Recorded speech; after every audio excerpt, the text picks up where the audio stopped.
mga idol, sa ngayon, no, may naisipan ako mga idol nung sinasabi ko nga kung sana magpakita sa akin na aking kaibigan, no, marami akong nagtatanong sa kanya mga idol. Noon pa man mga idol, sa wala pa ko dito, no, mayroon akong maraming mga experience mga idol, no? Marami, lalong-lalo na sa tinatawag natin na mga engkanto mga idol, no? Meron akong maraming mga experience tungkol dyan mga idol, no? Dahil meron akong mga kaibigan, mga diwata, no? Noon pa man mga idol, no, sabi ko po, no, sa inyo nga sa wala pa ko dito, mayroon akong noon mayroon akong kasintahan noon, no? Sama-samang palad,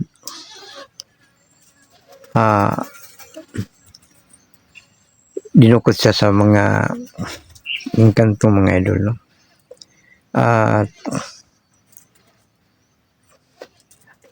Yun ang malaking problema ko noon mga idol, no? Yun dahilan mga idol nga sa pagdasal ko sa ating Panginoon, hindi ko malaman kung parang hindi totoo nangyari mga idol, no? Pero yun ang totoo mga idol, nga biglang bumalik ang aking kasintahan mga idol, no? At siya ang nagsabi sa akin mga idol sa lahat-lahat na nangyari sa dinala siya sa mga ganito mga idol. At ang sabi pa niya, marami ang nakikita niya ng mga kapitbahay namin nga nangawala noon pa man.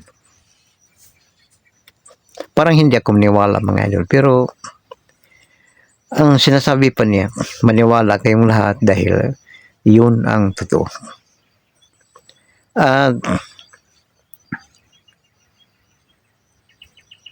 Karamihan sa mga kapitbahay namin hindi maniwala mga idol, no?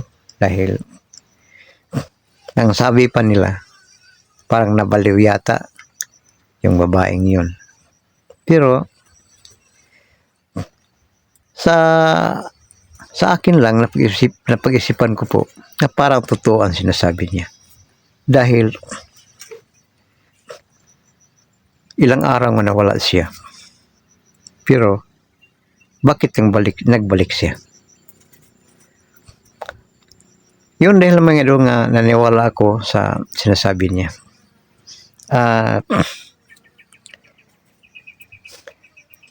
Sa punta ko sa bundok mga idol, no, sinubukan ko po nga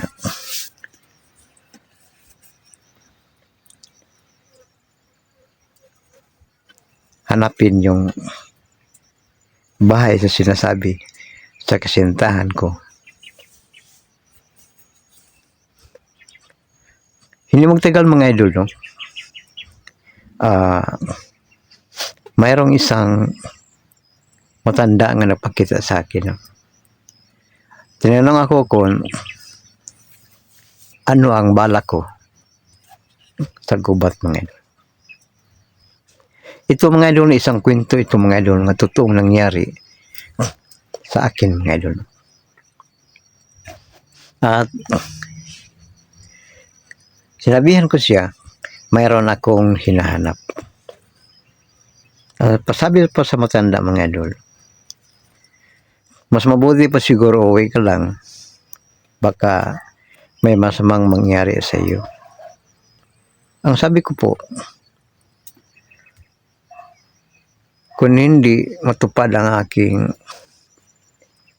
pagpunta ko dito, mayroon ako mga bala, kung hindi matupad, hindi ako uwi. Ang sabi pa sa matanda mga idol, no, baka mayroon akong ikatulong sa iyo. Ang sabi ko po, mabuti kung ganun. Ang pakay ko dito, mayroon akong hinahanap. Tinanong ako sa mga tanda mayroon kung sino ang pangalan sa hinahanap ko. Ang sabi ko po, bahay ni Diwatang Sipura.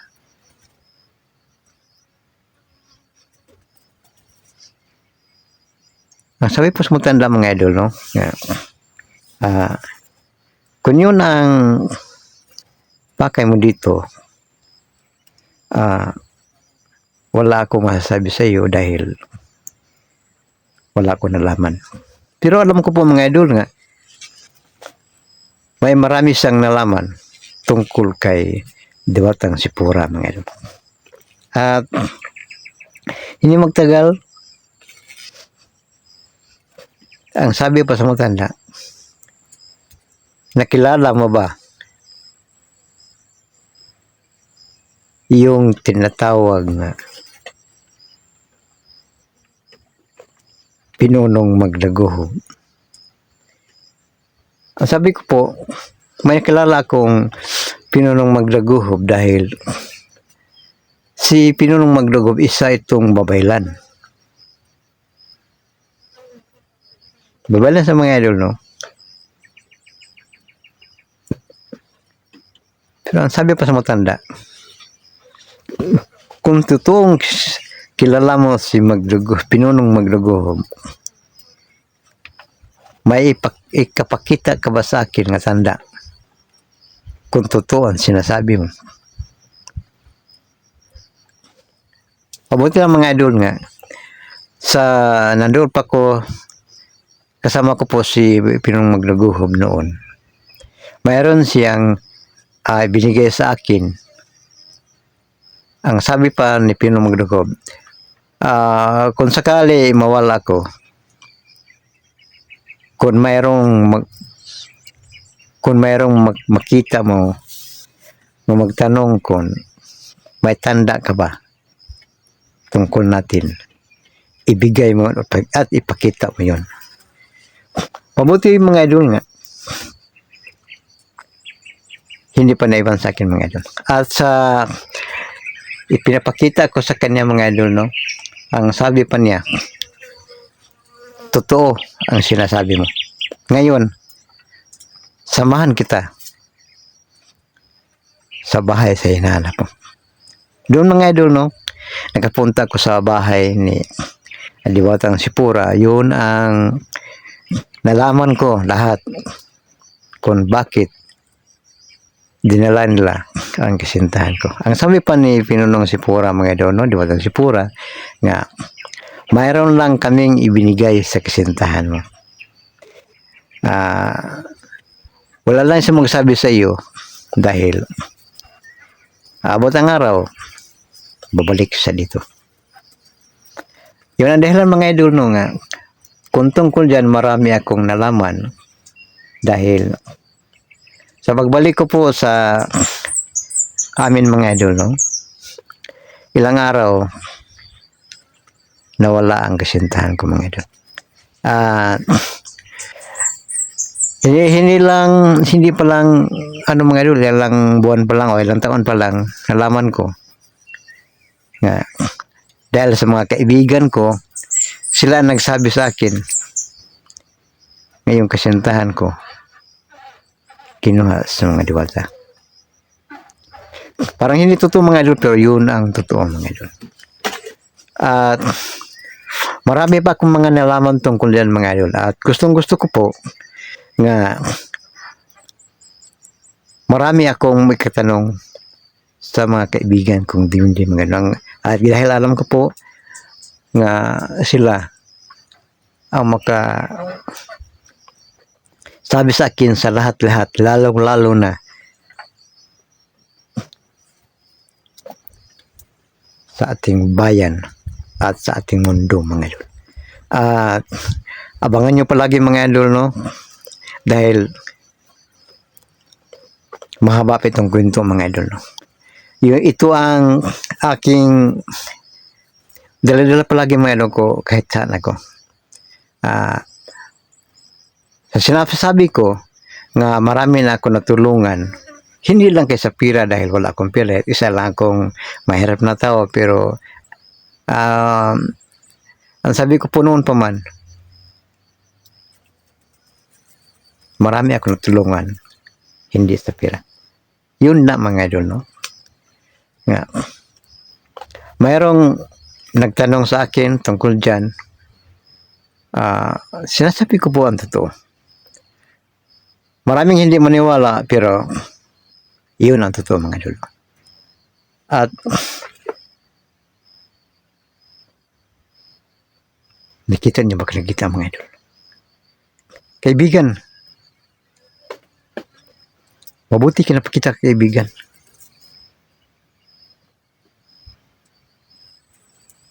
Alam mo? Totoo yung kaibigan, maraming salamat po nga napakita ka ngayon sa akin. Totoo ang sinasabi ko kaibigan. Maraming sobrang gulo ang isip ko dahil marami kong gustong itanong kung sakaling magkita tayo. No? At maraming salamat kaibigan na napakita ka sa akin dahil meron akong mga itanong. No? Sana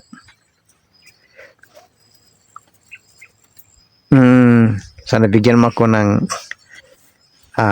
tamang mga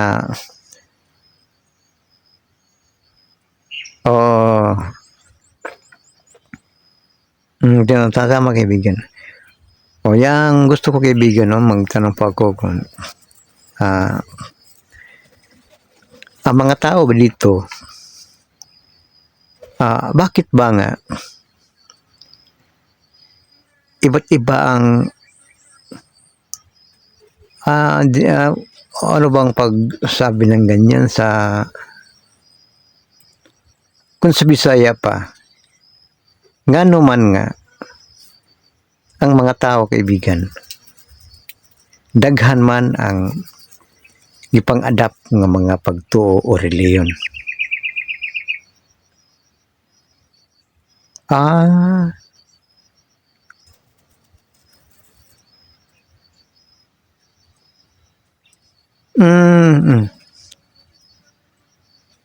Sige kaibigan. Mao di nga. Pero nga naman nga, manggidebate mo na sila kung kaibigan nga. Isa naman ang pagtuo Diyos naman. Inana ba day?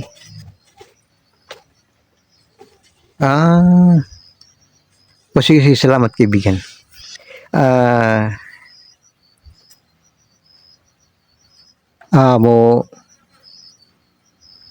Malakaw ka na kinapag kay madating lakon. Igo lang kang napakita kadali para nga nalang kay gamay nga ikaminsay sa nako para nga dili na kay tanto nga maglibog ako ang hunahuna. Sige lang salamat kaibigan. Mabalik pa ka para nga daghan pagkakaing igsulti. May tungod sa kasamo karon ug sa panahon ug ngano nga doon ay umabot nga gubot. Mga idol, ang sabi pa sa kaibigan ko mga idol, mayroong paparating malaking gulo mga idol. Yun ang pinaghandaan natin mga idol. Yun ang sabi sa aking kaibigan din mga idol. Sige kaibigan. Ipakalat ko yung balita mga kaibigan para ang mga tao. Sige kaibigan.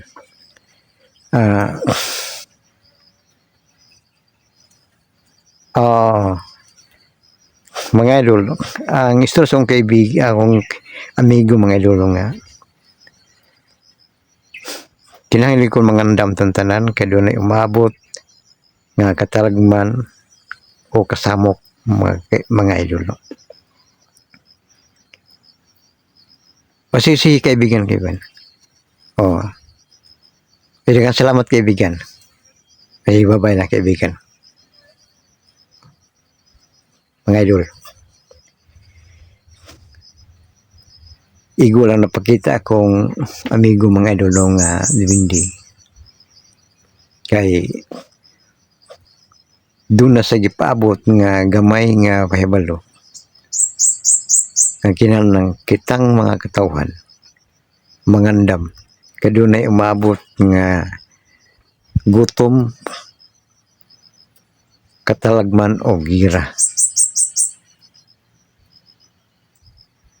Mga idol ato yung bantayan mga idol no, sana mga idol no, tayong lahat maganda dahil may paparating trahedya no, gulo. Yun ang sinasabi sa aking kaibigan mga idol no, sabi pa niya mabalik siya para marami pa siyang isabi sa akin mga kaibigan, mga idol no. Yun ang hintayin natin mga idol no. Ang pagbalik sa iyong kaibigan, hindi nga sa lahat-lahat ng malakad ko, lalo sa akong pagtupad sa misyon, nandyan siya o sila palagi mga idol no, nagsubaybay sa akin mga idol no. Yun ang dahil mga idol no, nga nabigyan ako ng lakas sa pagtugis sa mga masama mga idol no, kahit ako lang may isa dahil yung mga kasama ko noon sa pag-vlog no, nakahiwalay kami ngayon dahil mayroon na silang mga hanap buhay no. Ako nandito po ako mga idol no, may magpasalamat po ko sa aking mga kaibigan nga binigyan ako na ng area no para mataniman ko ng aking panghanap buhay. Yun lang mga idol no. Maraming salamat sa inyong lahat mga idol, lalo na sa lahat mga sulit supporter ko po. At sana palagi kayong subaybay mga idol sa lahat-lahat ng mga upload ko sa aking video para ating malaman kung ano pang susunod ng mangyari. Lalong-lalo na sa sinasabi sa inyong kaibigan nga mayroong mga sakuna o mga trahedya o gulong paparating. Yun nating alamin palagi mga idol. Dito na ako mga idol. Ito po sa Paul Amir Adventure. Sana nandiyan kayo palagi no, mga idol. At subaybayan nyo palagi mga idol at suportahan nyo ang aking YouTube channel. Paul Amir Adventure. Dito lang. Bye-bye na mga idol.